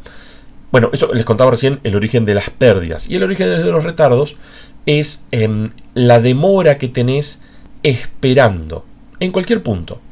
Vamos a tener una demora, esto es lo que les contaba que podemos ver más en detalle. Tenés una demora, por ejemplo, aquí, este paquetito azul que está acá, esperando que este paquetito verde termine de entrar al enlace. Ahí hay un retardo. Después tenemos este paquetito verde esperando que el paquetito azul termine de esperar al paquetito verde. ¿Me siguen? Ahí tenemos otro retardo, se llama retardo de encolado. ¿Y dónde podemos tener pérdidas? Bueno, cuando acá tenemos estos lugares disponibles, pero ¿qué pasa si estos tres paquetes llegan y este, por ejemplo, todavía no salió? Puede ser. Se nos va a llenar el buffer. ¿Y qué pasa con el próximo paquete que envíe cualquiera de estas dos computadoras? Bueno, lo que les decía hoy, no va a haber dónde ponerlo. ¿Qué va a hacer el router? Lo va a descartar. Después vamos a volver a analizar si está bien que el router haga eso o no, lo de descartarlo directamente, pero es lo que hace. Después vamos a ver por qué lo hace. Y eso conduce a que se produzcan también pérdidas. O sea, tenemos el origen de los retardos y también el origen de las pérdidas. Ok, y antes de hablar un poco de cómo se organiza Internet, vamos a mencionar, si dijimos que la pregunta del millón del núcleo de la red era, que queremos redondear, ¿no? Cómo funciona el núcleo de la red. La pregunta del millón era ¿cómo encontramos el camino? Y acá no vamos a desarrollar la totalidad de la respuesta porque nos llevaría varias clases. Vamos a adelantar un poquito cómo es la respuesta. Y la cosa es así. Acá tenemos un pantallazo de lo que es un pequeño núcleo de red. Tenemos múltiples routers. Y fíjense que cada router tiene ciertas estructuras de datos. Acá tenemos un pequeño zoom de esas estructuras de datos. Y con respecto al núcleo, hay dos grandes funciones que parecen que son lo mismo, pero no son lo mismo. Una de ellas es el routing, el ruteo. ¿Qué sería el ruteo? El ruteo es encontrar la ruta, encontrar el camino. Supongamos que nunca fuiste, querés ir a Sierra de la Ventana y no sabes ir. Bueno, no puedes agarrar el auto y salir. Tenés que primero ver para qué lado salir. O bueno, puedes agarrar el auto si vas con el celu, después pones en el celu, pones en el Google Maps, algo así. Pero bueno, uno empieza planeando el camino. Tenés que ver, no sé, si vas a tardar mucho, si te llevas el mate, si es un camino corto, no hace falta y tomás mate cuando llegás. No, uno tiene que ir pensando esas cosas. Si es demasiado largo el viaje, tendré que dormir en alguna estación de servicio, no, en un parador. Bueno, ¿cómo hacemos eso? Eso es el ruteo. Hay una página muy buena que se llama, nunca me acuerdo, creo que es Ruta Cero o algo así, que te permite hacer el ruteo. La usaba largo y tendido antes de que existiera el Google Maps. Bueno, con el Google Maps ahora uno medio es vago. Después existieron los GPS y después terminó viniendo Google Maps y bueno, se comió todo lo anterior. Ruta Cero sigue existiendo, tiene alguna funcionalidad todavía porque vieron que a veces el Google Maps te hace tomar un camino que pasás por caminos de tierra o te hace ir por un camino que está con muchos baches. Más allá de que es lo suficientemente inteligente el Google Maps, hasta para... Esto es increíble. Detecta los baches. Y vos decís, estas son esas cosas maravillosas que se pueden hacer con internet. Vos decís, pero ¿cómo hace para detectar los baches? ¿Qué? Cuando vos venís andando, alguien pisa el bache y frena en la banquina y carga en el Google Maps, pucha, acá hay un bache. No. El celular tiene un acelerómetro, ¿no? Es el famoso acelerómetro que se da cuenta cuando vos lo movés, ¿vieron? Para los jueguitos. Esos jueguitos que mueves el celular y se mueve la navecita, qué sé yo. Entonces, cuando vos tenés el celular tirado o puesto en un soporte o tirado en el asiento del conductor, donde sea, y tenés abierto el Google Maps porque la gallega te va cantando el camino, el acelerómetro está activo. Entonces, cuando tu auto se come el bache, se pega una flor desamarreada al celular. ¿Y a qué no saben qué hace el Google Maps en ese momento? Toma nota de lo que le dice el GPS, longitud y latitud, y toma nota de la violencia del bache. Y si fue una violencia grande, como esa cuando uno echa la bronca por ahí rompes el auto, bueno, inmediatamente marca en ese lugar de la ruta, no sé, una advertencia, no sé cómo se llama en la jerga del Google Maps. Es fantástico y funciona en tiempo real. Entonces, ese sería el ruteo. Me subo, abro el app del Google Maps, pongo Sierra de la Ventana, ¿y qué va a hacer? Me va a dibujar la ruta. Sí, eso es el ruteo. Te dice, mira, tengo que tomar por esta salida de la ciudad, tengo que ir por acá, por acá, por acá. Ese es el ruteo. Entonces, sin meternos en detalle de cómo funciona el algoritmo ruteo, cosa que sí vamos a hacer más adelante, podemos asumir que el algoritmo de ruteo, creo que lo tenía hasta animado y todo, a ver. El algoritmo de ruteo ejecuta, hace su magia y va a construir lo que se llama una tabla de forwarding. Increíblemente el Google Maps también hace esto. Ahora les cuento qué es la tabla de forwarding. Bueno, la tabla de forwarding es la otra gran función esencial del núcleo de la red, función esencial que hacen los routers, que es asegurarse que en cada punto de decisión no te equivoques. El ejemplo que siempre uso para entender el forwarding es el GPS. Cuando vos vas, el GPS o el Google Maps, cuando vos venís manejando por una ruta, vieron que las rutas no tienen, digamos, es un camino y a lo sumo tiene curvas, pero no hay forma de equivocarse. No es como cuando vas por la ciudad que en cada esquina te puedes equivocar doblando sin querer. Cuando vas por una ruta no hay cruce de camino, no hay nada. Muy de vez en cuando, normalmente cuando estás por llegar a un pueblo o algo así, hay un lugar en la ruta en donde puedes tomar una decisión. Puede ser un cruce de caminos o a veces es una rotonda. Muy frecuente que sean rotondas, porque bueno, son mejores para el flujo. Cuando llegas a una rotonda, la gallega se despierta y te dice, ingrese a la rotonda salga por, y te dice la primera salida, la segunda salida, la tercera salida. No hay duda cuál es cuál, porque bueno, las rotondas siempre giran en sentido antihorario, ¿no? Eso siempre es igual. Y si te dice salga por la primera salida, vos entras y ni bien podés salir. Salga por la segunda, ni bien entras, por la primera no, por la segunda sí. Y llegado el caso, si te equivocas, bueno, la gallega te dice recalculando, qué sé yo. En el caso de los routers, se hace lo mismo. Fíjense, los enlaces serían como las rutas. Y los routers serían las rotondas. Bueno, acá por ahí no hay mucha alternativa porque tiene uno y uno, pero miren este. Yo llego por acá, puedo venir por este primer enlace o por el segundo. O en este primer router que ampliamos aquí, fíjense que yo tengo, acá dibujamos en lugar de un auto un paquete. El paquete va por aquí y debe tomar la decisión en función de a dónde quiere ir, si va a ir por el 1, el 2 o el 3. Atención acá. Dijimos que la tabla de forwarding se construía con la ejecución del algoritmo de ruteo. Hasta ahora de manera automágica. Pero, ¿qué va a hacer la tabla de forwarding? Va a sintetizar toda la información que necesitas para hacer el forwarding. ¿Qué era el forwarding? Decidir por qué salida tiene que salir cada vez que llegas a un router. Recuerden que, fíjense que acá, espero que se vea, cada router tiene su propia tabla de forwarding, ¿sí? Cada router tiene una tabla de forwarding diferente. ¿Qué quiero decir con esto? Si la gallega cuando llegaste a la rotonda te dijo tome por la segunda salida, capaz que en la próxima rotonda te dice tome por la primera o tome por la tercera, ¿sí? En cada rotonda la decisión de forwarding puede ser diferente o no. Por ahí en todos lados te dice toma por la primera, toma por la primera. Depende, ¿no? Eso no tiene por qué ser la misma. Puede ser una diferente. Y bueno, vamos a hacerlo. Supongamos que venimos en el auto y el único dato que necesita la tabla de forwarding es a dónde querés ir. Nosotros decíamos, quiero ir a Sierra de la Ventana. A veces, para la época en que todavía no había celulares, no había GPS, cuando te acercás a la rotonda, había como unos carteles de hecho con pintura que rebotaba muy bien la luz, y en el cartel te decía, si vas a Punta Alta, vení por acá, si vas a Sierra de la Ventana, anda por allá, como que te ayudaba. Pero esos carteles son finitos y no te entran 28 destinos, te entran 3 o 4. Entonces te ponían los 3 o 4 que estaban cerca, pero por ahí estabas viajando a Jujuy y decís, ¿y por dónde tengo que ir? Y no te lo iba a decir, acá te habla decíamos, Punta Alta, Sierra de la Ventana, lo que está cerca. Ahí es donde por ahí brilla el Ruta Cero, el Google Maps. Pero bueno, si necesitamos para decidir el forwarding, saber a dónde querés ir, en la computadora, en una red de datos, el destino va a estar también codificado. Digamos, en lugar de decir Sierra de la Ventana, va a decir una dirección. Va a ser, ustedes, bueno, por ahí ya lo saben, una dirección IP, pero bueno, acá lo tenemos simplificado para que me entre en la transparencia. Pusimos direcciones, son 16 direcciones posibles codificadas con estos 4 bits.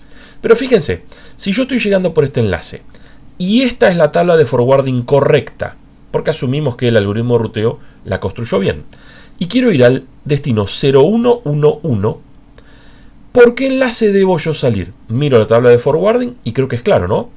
¿Por cuál tengo que salir? Por el 2. No hay duda. Entonces, así va a funcionar el núcleo de la red. Volvamos a la pregunta inicial. Yo estaba en mi casa, mando la carta al correo, le pongo que llegue a y le pongo, no sé, una dirección de Buenos Aires. ¿Y cómo hace para llegar a Buenos Aires? Bueno, con muchos pasitos pequeños como este. Algún empleado mira y dice, es de Buenos Aires. Bueno, lo manda al centro de distribución. Centro de distribución de Bahía Blanca. Del centro de distribución de Bahía Blanca dice, va a Buenos Aires. Lo pone en el camión que va a Buenos Aires. Es como que con esos pequeños pasos eventualmente llegás. Increíblemente, no es mucho más complejo que esto. Y a mí siempre me gusta destacar cuando una idea funciona y además es simple, es una idea brillante. Rara vez uno resuelve grandes problemas con ideas simples. No me acuerdo si les conté, el que siempre me dejó maravillado es, bueno, la teoría de la relatividad. Sin saber nada de física, si supiera de física por ahí me maravillaría todavía más, pero sin saber nada de física, que este muchacho Einstein haya capturado en una fórmula E igual mc al cuadrado, casi hasta sin letras, un poco más sin... Una función podría ser cuadrática, cúbica, raíz cuadrada. No, una función hasta tonta, una exponenciación, un producto. Con una fórmula tan cortita capturó, bueno, el funcionamiento del universo. Es maravilloso. Al tipo había que haberlo bañado a premios Nobel. No lo hicieron, de hecho, Por eso en particular no ganó el Nobel, una locura, pero bueno, harina de otro costal. También tenemos a Turing, que no le dieron nada en vida, lo metieron preso. Ahora después la reina, no sé, como 50 años después de muerto, ustedes saben, les perdonó porque el tipo murió siendo un convicto con una causa. Le anularon la causa, que la causa era por ser homosexual, una estupidez. Le anularon la causa y de hecho ahora, si vos vas a Inglaterra, todos los billetes, las libras, ¿viste? Ellos no usan más euro. Bueno, ni usaron euro cuando estaban en la Unión Europea. Ellos tienen las libras y en las libras siempre está la reina, y es gracioso que los billetes le van poniendo la reina como está en ese momento. Entonces los billetes viejos tienen a la reina más joven, los billetes más viejos, bueno, más nuevos tienen a la reina más vieja. Y contaron, leí la noticia hace poco, que lo van a poner a Turing en el billete de 5 libras, que me parece como un honor que no han tenido con nadie. Bueno, están reconociendo que este muchacho, siendo uno de los padres de la computación, el padre de la inteligencia artificial, caramba, ¿no? Se merece algún reconocimiento. Ok, entonces decíamos, mirando ese destino, en esta idea tan sencillita de que miro a dónde voy y ahí me dice por dónde tengo que ir, con esa idea sencilla hacemos funcionar el núcleo de la red. Contestamos, no me acuerdo cómo me habían puesto, la pregunta del millón, que me den el millón, porque hicimos funcionar el núcleo de la red. Y en este caso, en este paquete en concreto que va al destino 0111, lo que tiene que hacer, tomamos ahí la tabla de forward, lo que tiene que hacer es, ay Dios, había un montón de animaciones que me olvidé de animar.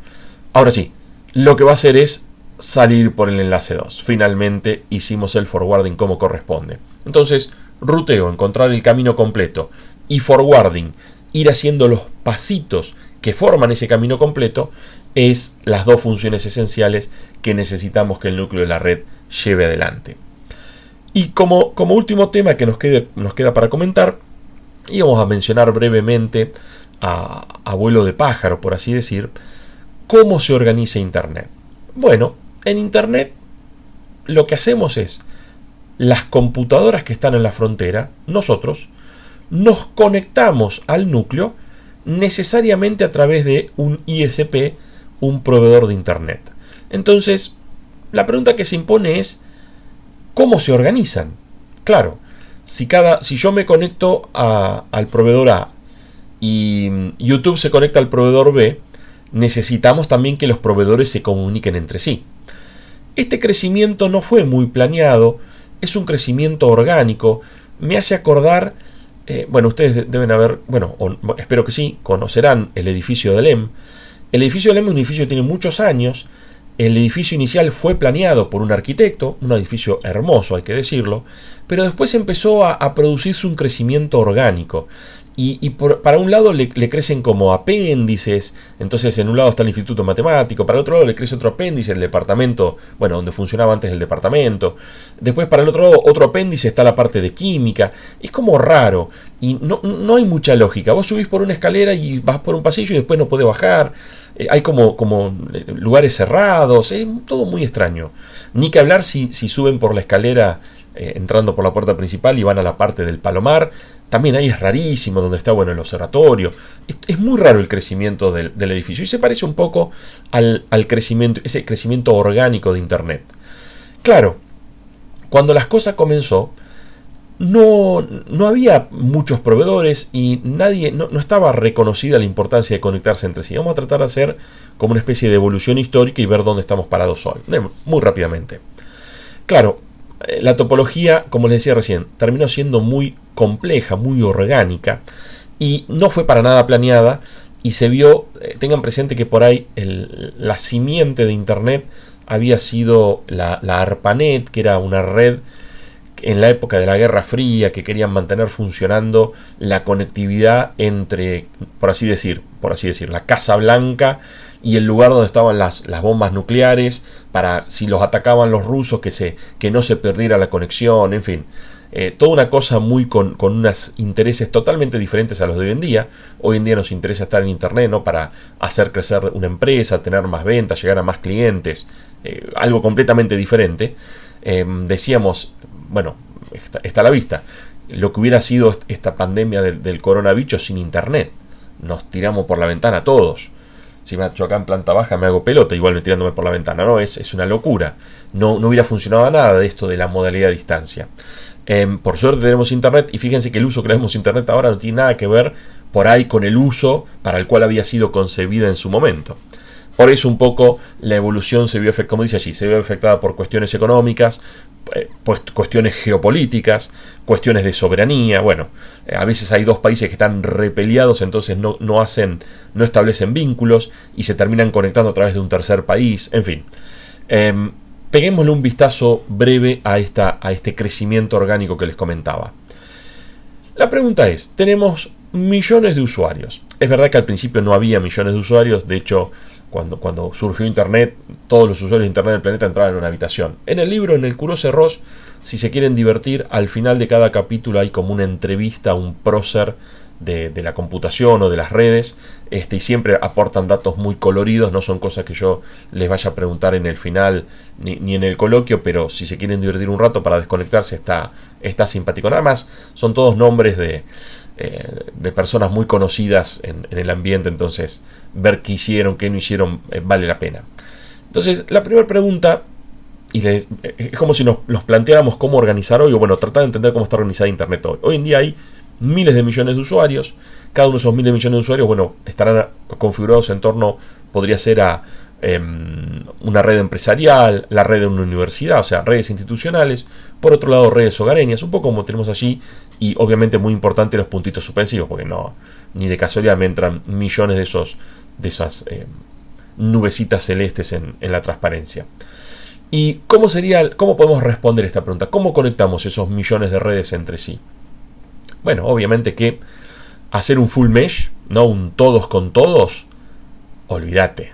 Fíjense que acá tuve que poner hasta puntitos suspensivos también en los enlaces, ¿no? Porque digamos, son 1 millón es 1 millón, ¿se acuerdan? De 1 millón al cuadrado sobre 2, o sea, olvídate, no tiene ningún sentido, porque habría una barbaridad de enlaces y de conexiones, y bueno, dejaríamos de ver el cielo por todos los cables que nos pasarían por arriba de la cabeza, una locura. Esto así no funciona.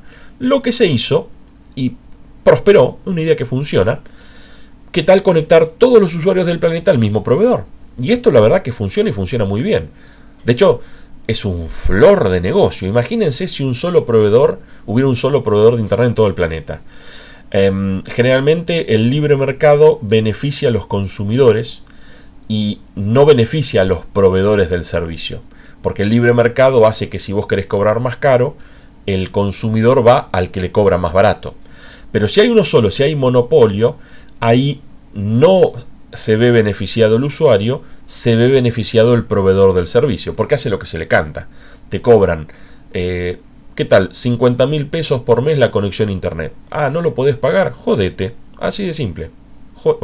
Jorobate. Así de simple. Entonces, bueno, es lo que pasó con Microsoft, ¿no? En la época que con el Windows dominaba las PC de escritorio y hacían lo que querían. La calidad del software era malísima. Estamos hablando de la época del XP por ahí, que se durmieron en los laureles, ¿no? Ahora, del 7 para adelante la cosa mejoró. Pero en esa época no arreglaban el sistema operativo, no les importaba nada. El tipo, bueno, el presidente en ese momento, el CEO de Microsoft, el tipo más rico del planeta, o sea, ya no necesitaba más dinero porque era el más rico de todos. No le importaba arreglar el sistema operativo porque si no tenías Windows no podías usar la computadora. Es una situación muy cómoda para, ¿no?, el que controla el monopolio. De hecho, bueno, tuvo un juicio Microsoft en Estados Unidos, juicio muy divertido, porque se le ocurrió, Bill Gates, un tipo muy soberbio, se le ocurrió que se podía enfrentar a los jueces, y vieron que cuando a los acusados en las series, qué sé yo, siempre le dicen, bueno, no hables vos, deja que hable tu abogado. Bueno, Bill Gates, medio cabeza dura, dijo, no, yo voy a ir a hablar, les voy a enseñar a estos tipos que no estamos haciendo nada malo. Y bueno, los jueces son terribles, cuando te agarraron haciendo una macana, te aprietan hasta que reventás. Y es muy gracioso, se trataba de hacer el tonto, en fin, son unos videos graciosos de esa época. De nuevo, si tienen ganas de verlo, chusmeen las entrevistas a los próceres de las redes, o si quieren chusmeen también el video del juicio antimonopolio de Microsoft. En fin, volvamos a lo nuestro. Entonces, ¿qué pasa? Lo que pasa en la realidad es que si es un flor de negocio ser el único proveedor de Internet, y van a aparecer un montón más de proveedores que van a querer brindar el mismo servicio que vos y agarrar parte de la torta.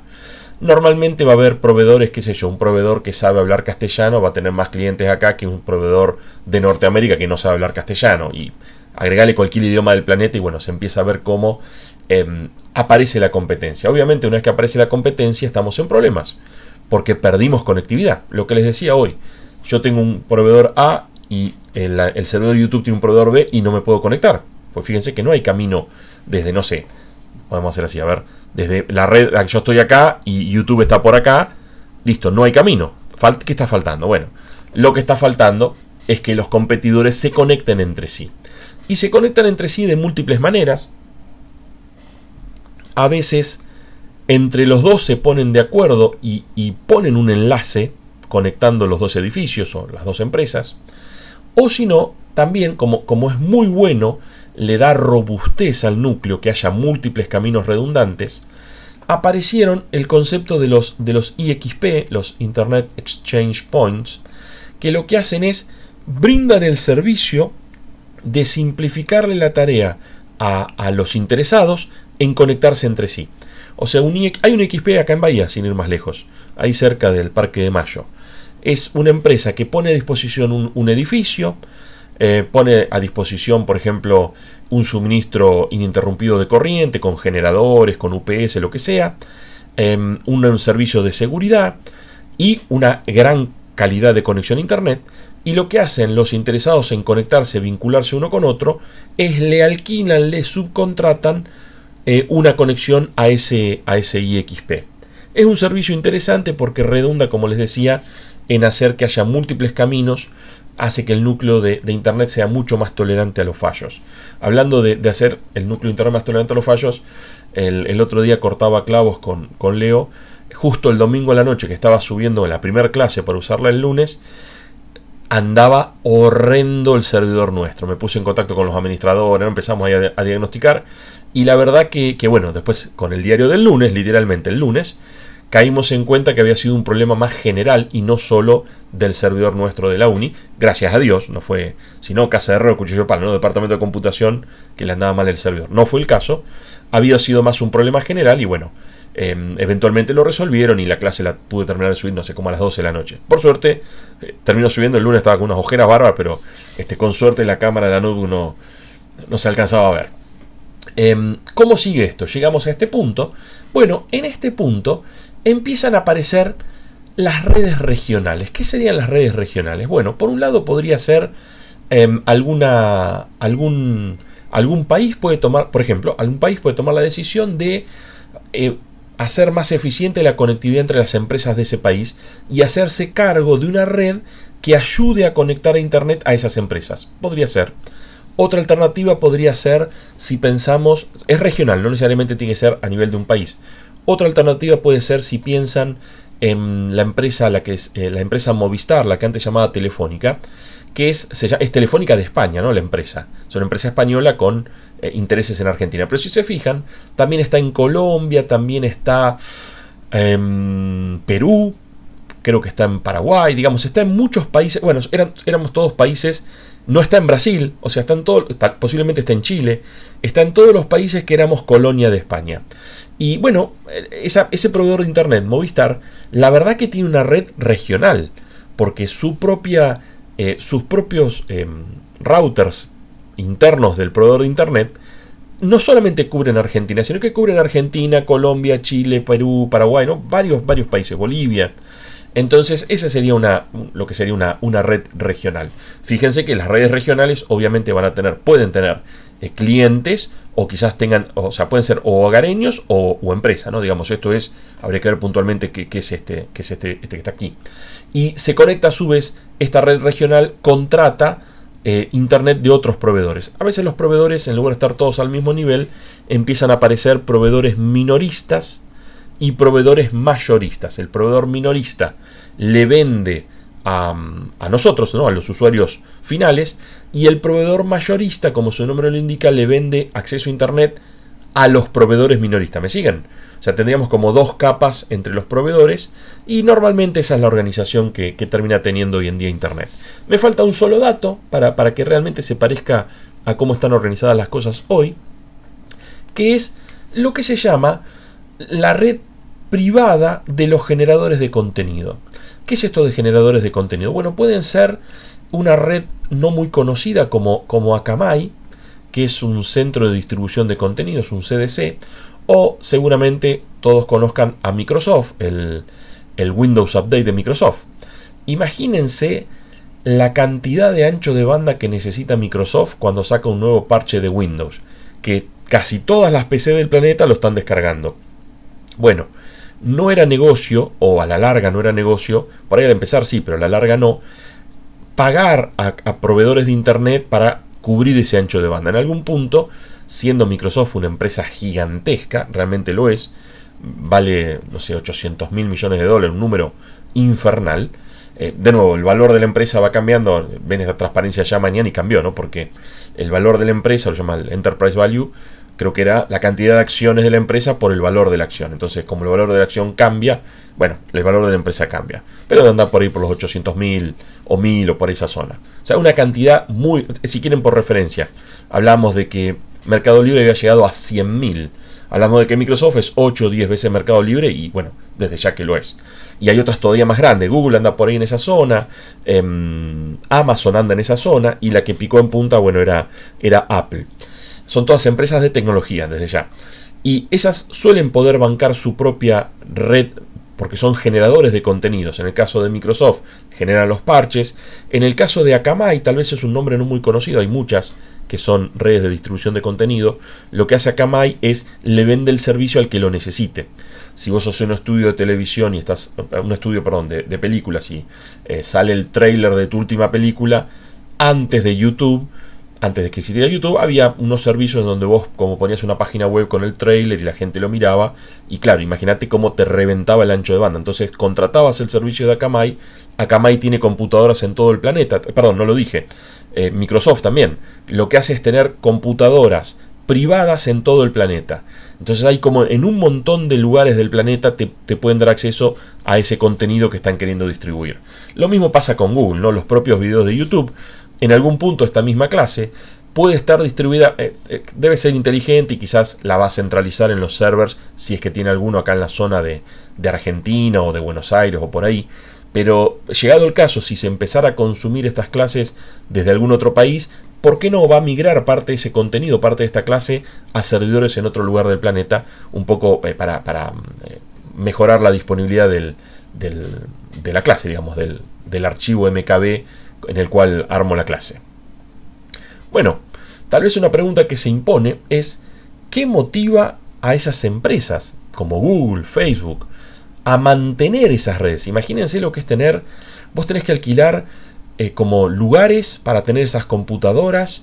Si googlean es bastante divertido hacerlo. Google mostró cómo tenía unos contenedores, como los contenedores del barco ese que se quedó cruzado en el canal.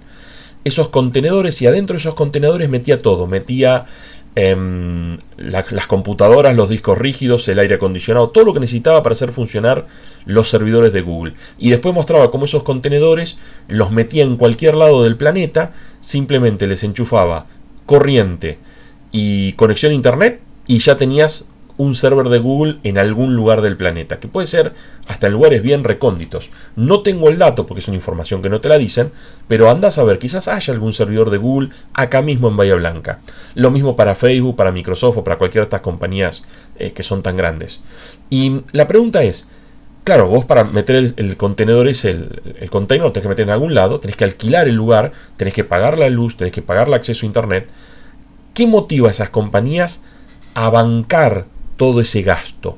Bueno, la pregunta es realmente buena. La respuesta espero que lo satisfaga. Cuando vos tenés que ir de un nodo a otro, vas a estar atravesando múltiples caminos. Veníamos de hablar de la operatoria Store and Forward y que si atravesás muchos nodos como que se van acumulando los retardos.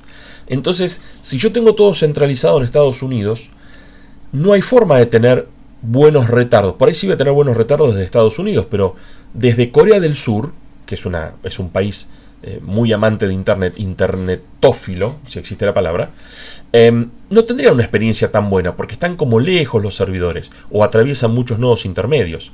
Entonces, perdón, lo que les decía recién, ¿no? Que la operatoria hace que se acumulen. Entonces, ¿qué pasa? las compañías salen a bancar estas redes privadas para mejorar la percepción de calidad de los usuarios. Esto es muy importante, porque justamente Google, Facebook, ¿de qué viven? Si yo no les doy plata a ellos. Nadie paga 100 pesos a Google por mes o 100 pesos a Google por Facebook. Perdón, a Facebook por Facebook. Uno no está pagando para usar esos servicios. Uno diría, los servicios son gratis. Les contaba, creo que en la primera parte de esta clase. Hay que tener cuidado, porque cuando algo es gratis, significa que alguien más lo paga. Y a veces el alguien más que lo paga sos vos. De hecho, Google, Facebook, lo que hacen es comercian con vos. Usan tu información privada. Google te enchufa propaganda, Facebook te enchufa propaganda, ¿sí? Usan eso, esa información la usan. Tal vez sería más sano que te cobraran, y uno pagaría lo que pagaría por Google, pero no que te estén usando como producto a vos tus datos personales. Pero bueno, eso es lo que hay, así se ha organizado Internet hoy en día. No vamos a estar peleando con los molinos de viento porque ya sabemos que eso no prospera. Pero esto es un poco la motivación por la cual estas compañías gastan, pero carretilladas de dólares, para mantener esas redes de distribución de contenido en funcionamiento, esas redes privadas que ocupan todo el planeta en funcionamiento. Y esta es una tarea para el hogar, si quieren. Bueno, justo acá estamos terminando ya. ¿Cuánto tarda en resolver una consulta Google? Y la verdad que si Google tardara 5 o 6 minutos en responder una googleada, tendríamos una sensación de que no anda tan bien. Una de las razones por las cuales nos parece que anda tan bien Google es porque tiene esa velocidad increíble de respuesta. Hasta hace un tiempo, no sé si sigue siendo así, vos googleabas y abajo te decía, o en algún lado te decía, respuesta generada en, y te ponía un número obsceno, te ponía 0,0005 segundos. Como que parpadeaste y ya Google, y además te ponía, no sé si lo sigue haciendo, respuesta generada en 0,005 segundos, habiendo consultado, y te ponían, no sé, 285 millones de páginas web. Y vos te sentías un zapallo, ¿no? Porque decís, ¿cómo hizo para que en un parpadear de ojos consultó todo Internet? Bueno, ok, es una pregunta hermosa. De nuevo, Google es una compañía, si bien es una compañía pública, lo que hacen puertas adentro es privado y nos van contando con mucha demora cómo hacen las cosas. Hoy en día nos enteramos cómo hacen las cosas Google hace 10 años atrás. O sea, te cuentan cómo hacen las cosas cuando definitivamente ya no las hacen más de esa manera. Hace un tiempo atrás salió lo del TensorFlow o el Hadoop, todas esas tecnologías nuevas, que en realidad son las tecnologías que Google ya no usa más. TensorFlow sí, pero Hadoop ya no lo usa más. Han encontrado otra manera de resolver las búsquedas o de indexar grandes cantidades de información, y la última forma en la cual lo están haciendo nunca nos enteramos. O nos vamos a enterar dentro de 10 años cuando ya sea obsoleta. Digo, va a ser obsoleta para Google, va a ser tecnología de punta para todos nosotros. Entonces, bueno, tarea para el hogar, chusmear si es que se te sigue dando esa información, y cuando les dé que la generó en nada, en un parpadeo, la pregunta que se impone es, si tenemos en cuenta que el operatorio Store and Forward hace que los retardos se acumulen, ¿cómo haces para que esa respuesta llegue tan rápido? Evidentemente el servidor tiene que estar relativamente cerca. Puede estar tranquilamente en Buenos Aires. Es más, en Buenos Aires estoy prácticamente convencido, seguro de que hay servers, porque de hecho en Buenos Aires está la oficina de Google. O sea, ahí seguro que hay servers. Tienen dónde meter los contenidos, ¿no? en el propio edificio. Que un edificio, si alguna vez andan por esa zona se llama la ciudad tecnológica, algo así se llama. Es como un lugar donde había, no sé, unos edificios viejos, los tiraron toda la miércoles y el gobierno de la ciudad de Buenos Aires armó le ofreció a las empresas tecnológicas que se ubiquen allí, se ubicó, tiene sus oficinas entre otros Google, y no te digo que será como, no es como el Googleplex en California, pero está muy bueno. Tiene toda esa cosa, esa mística de las oficinas de Google, que vos entras y son toda gente joven, linda, prolija, afeitada. Es decir, ¿qué es esto? ¿Acá hay gente que programa o qué es esto? Es una agencia de modelos. Y tienen, ¿no?, para esos huevos para dormir la siesta, todas cosas. Y vos decís, yo vengo acá a trabajar, sí. Y si hoy estoy cansado, ¿puedo dormir la siesta en el horario del trabajo? Y el jefe te dice, sí. Obviamente que si toda la semana cae 10 de la mañana, ¿no? Dormidísimo, fuiste por la noche anterior saliste a bailar y te pasás 6 horas durmiendo todos los días de la semana, y claro, cuando llegue fin de mes te va a llegar un telegrama diciendo, no sos vos, somos nosotros, no, al revés, no somos nosotros, sos vos, tómatela, Pero si una vez a la semanita, un día estás cansado, si me voy a dormir una buena siesta para despejarme, te dejan, puedes dormir en la propia empresa, una cosa de locos. Pero bueno, tiene que ver con esas nuevas formas de relacionarte con la empresa que han aparecido desde el advenimiento justamente de Internet. Ok, no os quiero aburrir más con esto. Justo estábamos por empezar un tema que me gustaría desarrollarlo sin interrupciones en el medio, así que este segundo módulo lo dejamos acá y retomamos en la tercera parte.